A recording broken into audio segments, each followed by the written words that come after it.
Pessoas, O Senhor dos Anéis, Os Anéis de Poder chegou na Amazon, os 2 primeiros episódios eu já assisti e vou fazer um review, uma avaliação desses 2 primeiros episódios agora, então vem comigo para saber tudo que eu achei.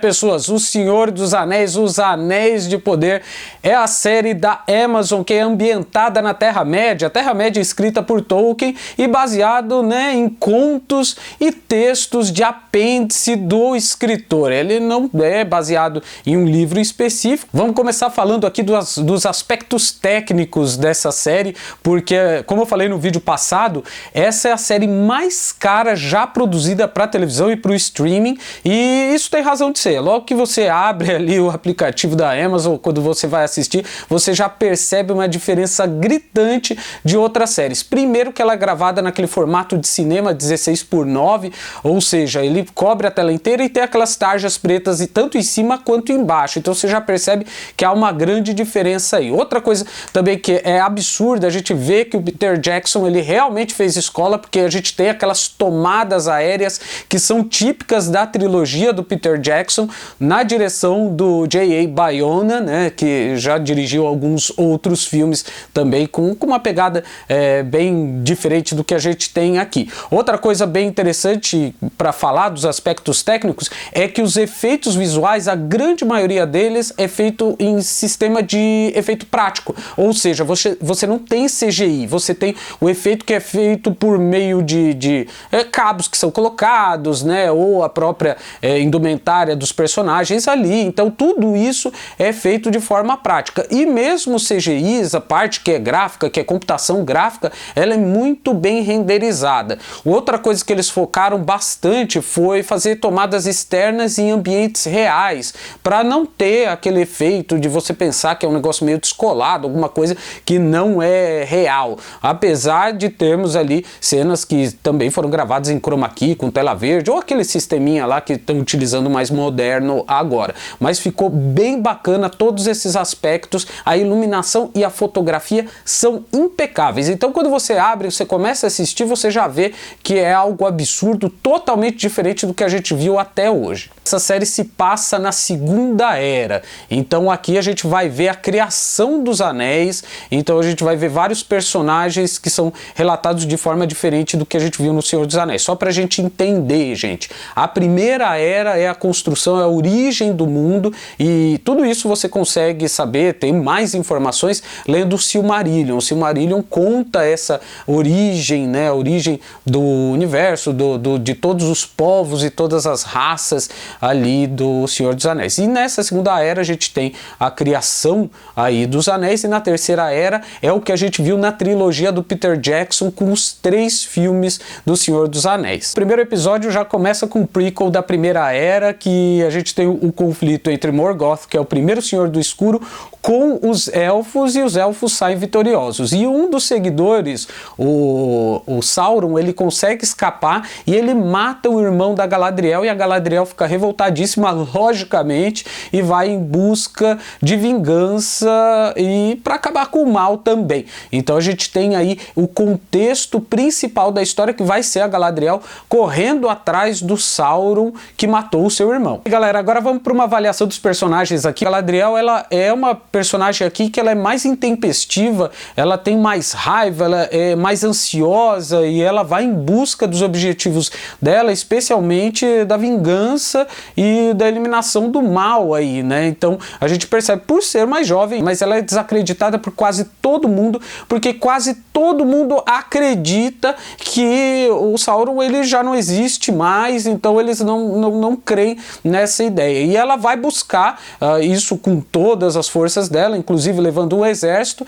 e o exército dela desiste no meio do caminho, e ela volta e é condecorada ali como uma grande guerreira, e ganha o prêmio para ir para Valinor, para onde os elfos vão e recebem ali a recompensa. Mas ela desiste disso porque ela tem aquele senso de justiça e de vingança, e ela é uma guerreira e ela quer buscar ainda o Sauron. Então ela escapa, ela foge desse prêmio que ela tem direito de receber. E aí a gente vê uma personagem que é uma personagem que tem muito esse senso de justiça. Gente, é bom a gente colocar aqui, até para a gente fazer um parâmetro, ela é bem diferente da Galadriel da trilogia do Peter Jackson, uma vez que ela está muito mais jovem, então claramente ela tem acessos de raiva ali muito mais normais para uma pessoa mais jovem, tá? Então existe essa diferença aí. Quando ela está no Senhor dos Anéis, ela já é uma personagem muito sábia, ela já passou por várias provações ali, então logicamente ela não vai entrar em embates como ela faz aqui na série. Outro personagem conhecido para quem já assistiu O Senhor dos Anéis, a trilogia, é o Elrond. O Elrond aqui ele é retratado de uma forma diferente, uma vez que ele ainda não é aquele líder élfico, ele está em processo de construção dessa imagem dele, desse posto de líder élfico, e ele tem uma amizade muito grande com a Galadriel. Então ele é uma das pessoas que até de uma certa forma tenta desencorajar a Galadriel a continuar buscando o Sauron, sabendo que é uma missão difícil, e por ele ter essa afeição muito grande com ela. A gente vê cenas que são cenas até bem emotivas entre os dois. E ele também é subordinado ao rei, né, ao Gil-galad, né, e ele também tem uma amizade muito grande com os anões, né, com o Durin, e que é até engraçado, a gente vê uma situação que é bem parecida com a amizade do Gimli e do Legolas, em que eles têm uma certa rixa, mas eles têm um cuidado um com o outro. Tanto é que, já dando um pequeno spoiler aqui, né, a gente vê que o grande conflito, o grande problema que os dois tiveram, o Elrond e o Durin, é justamente o fato do Elrond não ter ido ao casamento do Durin, nem mesmo ter ido lá ver quando o Durin teve seus filhos, ele não esteve presente, uma vez que ele é elfo, e isso fica muito claro, e é legal a gente ver que é nessa cena que a gente percebe uma grande diferença, porque o Durin fala para ele, o tempo para vocês passa de uma forma diferente do que pra gente. Então, por exemplo, 20 anos para você pode não ser nada, mas para mim foi uma parte relevante da minha vida. Isso é interessante, esse momento é muito legal aqui. E a gente vê até alguns momentos até buscando um pouco de comédia no relacionamento deles. Ficou um núcleo bem interessante ali. Aproveitando que a gente está falando dos anões aqui, o núcleo do Durin, né, falando de Khazad-dûm, né, os anões trabalhando ali, a gente percebe que ele tem um aspecto um pouquinho mais leve. A gente vem de uma pegada super séria, emotiva, ali com a Galadriel, com todos os acontecimentos que tem os elfos envolvidos, e de repente a gente entra para falar dos anões, então a gente já vê um ambiente um pouquinho mais leve, algumas piadas sendo colocadas ali, então é como se a gente fosse transportado realmente pro Senhor dos Anéis, quando a gente tem ali o Gimli conversando com o Legolas, que são aquelas quebras, uma quebra de gelo, ali a gente vê algo um pouquinho mais engraçado, o que é bem bacana, o que traz ali, não que isso faça com que os personagens não sejam sérios, mas sim eles levam a vida com uma leveza maior do que os elfos, que são mais sérios mesmo. Mas ainda falando de momentos mais leves, mais tranquilos, a gente tem os Pés Peludos, que são os ancestrais dos hobbits. Só para deixar claro que os hobbits eles só aparecem na Terceira Era mesmo, lá do Senhor dos Anéis. Então eles aqui, eles são ancestrais, tá, dos hobbits. Não existe condado, tá? O condado não existe aqui. Eles são nômades, eles viajam de um lugar para o outro e vão tentando encontrar lugares mais propícios para eles, ali vivendo nas tendas. Então a gente vê aquele aspecto bem camponês, porque eles têm um envolvimento com o ambiente, eles conhecem, inclusive a gente tem uma cena de um deles com um livro já relatando, ele anota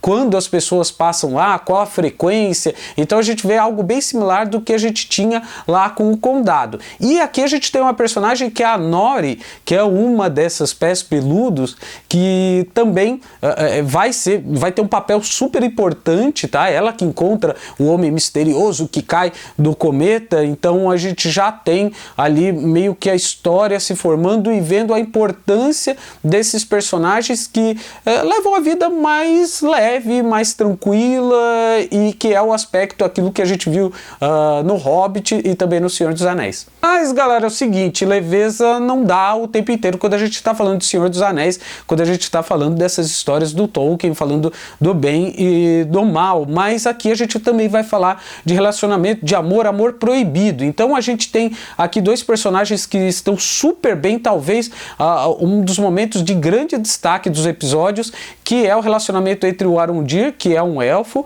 e a Browin, que é uma humana. Então a gente vê que eles já se conhecem. A Browin mora num vilarejo e o Arondir, ele está ali numa torre élfica que faz vigilância para ver se não aparecem orcs ou qualquer outro mal por ali.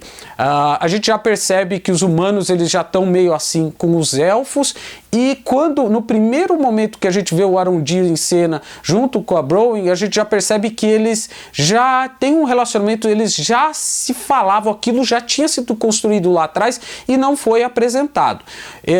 É um momento que ele é bem emotivo e ele acaba sendo bem pesado, porque a gente percebe no Arondir aquele lance de saber que aquele amor que ele tem pela Browin é um amor proibido, então você sente nele uma amargura, né?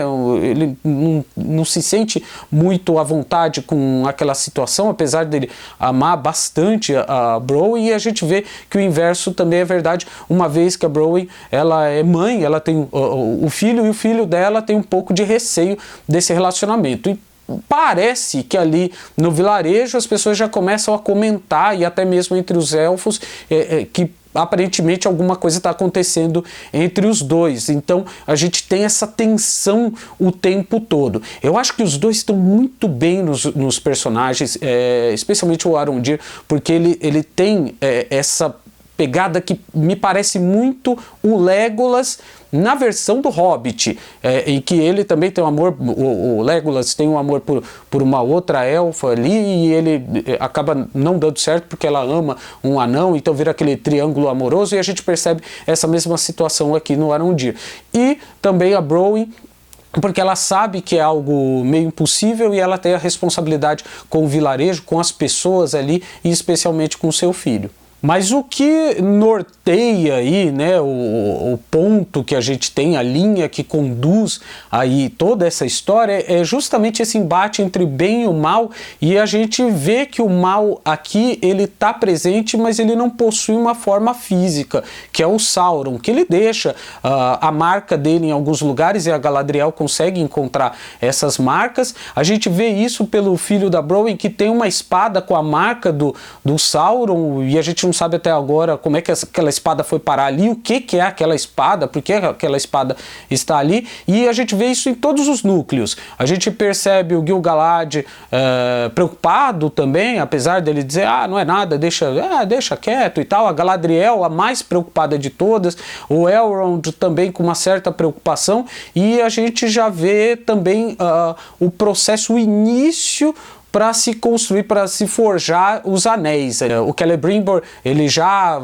começa com aquele processo ali para cunhar os anéis, para começar a forjar os anéis ali, né? Então a gente já percebe isso em todos os núcleos. E aí, especialmente, esse mal, ele aparece, ele toma uma forma física, especialmente numa cena, que é a cena que o orc, ele entra por de baixo, pelo piso da casa da Browin, e vai buscar lá o filho dela, né? E ela entra ali e o filho dela está escondido numa portinha ali, e ela também se esconde. Gente, aqui eu percebi uma cena que é uma cena bem típica de filmes de thriller, de terror, e eu acho que isso tem muito a ver com o Jay Bayona, com o diretor que dirigiu, né, o Jurassic World, o Reino Proibido, o Reino Perdido, alguma coisa do tipo.